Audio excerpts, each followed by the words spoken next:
the reason I was in Denver, obviously, is to see all of you, and it's always pretty. But we also had our first debate last night. And, you know, when I got onto the stage, I met this very spirited fellow who claimed to be Mitt Romney.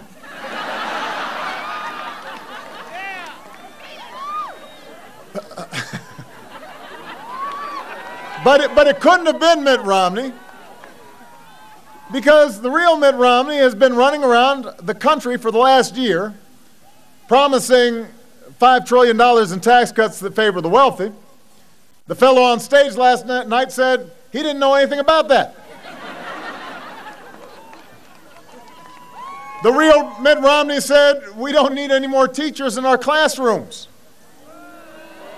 But don't boo, vote.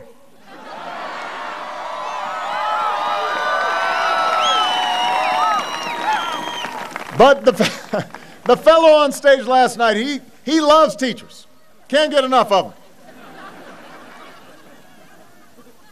The Mitt Romney we all know invested in companies that were called pioneers of outsourcing jobs to other countries. But the guy on stage last night, he said that he doesn't even know that there are such laws that encourage outsourcing. He's never heard of them. Never heard of them.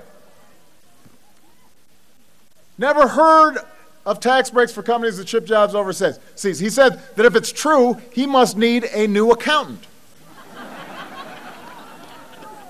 Now, we know for sure it was not the real Mitt Romney, because he seems to be doing just fine with his current accountant. So you see, the man on stage last night, he does not want to be held accountable for the real Mitt Romney's decisions and what he's been saying for the last year. And that's because he knows full well that we don't want what he's been selling for the last year.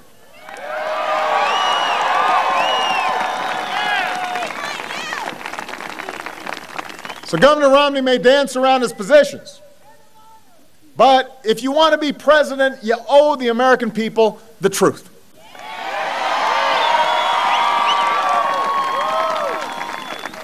So here's the truth.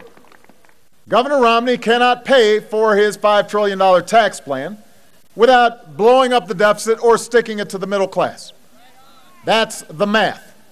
We can't afford to go down that road again. We can't afford another round of budget-busting tax cuts for the wealthy. We can't afford to gut our investments in education or clean energy or research and technology. We can't afford to roll back regulations on Wall Street or on big oil companies or insurance companies. We cannot afford to double down on the same top-down economic policies that got us into this mess. That is not a plan to create jobs. That is not a plan to grow the economy. That is not change. That is a relapse. We don't want to go back there. We've tried it. It didn't work, and we are not going back. We are going forward.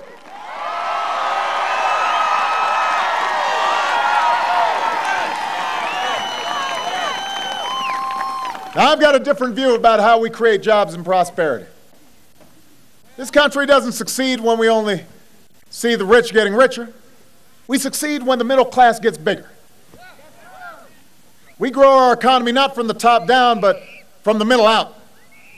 We don't believe that anybody's entitled to success in this country, but we do believe in something called opportunity.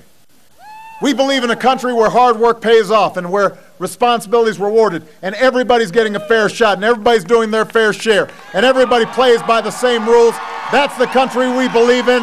That's what I'm fighting for. That's why I'm running for a second term for President of the United States, and that's why I want your vote.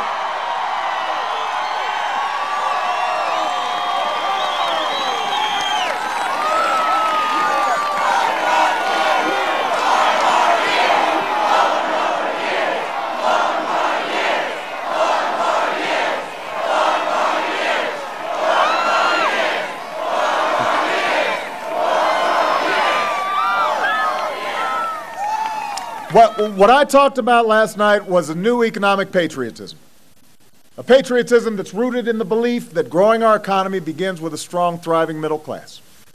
That means we export more jobs and we outsource, export more products and we outsource fewer jobs.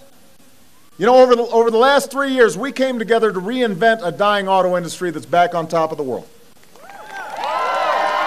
We've created more than 500,000 new manufacturing jobs. And so now you've got a choice. We can keep giving tax breaks to corporations that ship jobs overseas, or we can start rewarding companies that are opening new plants and training new workers and creating new jobs right here in the United States of America.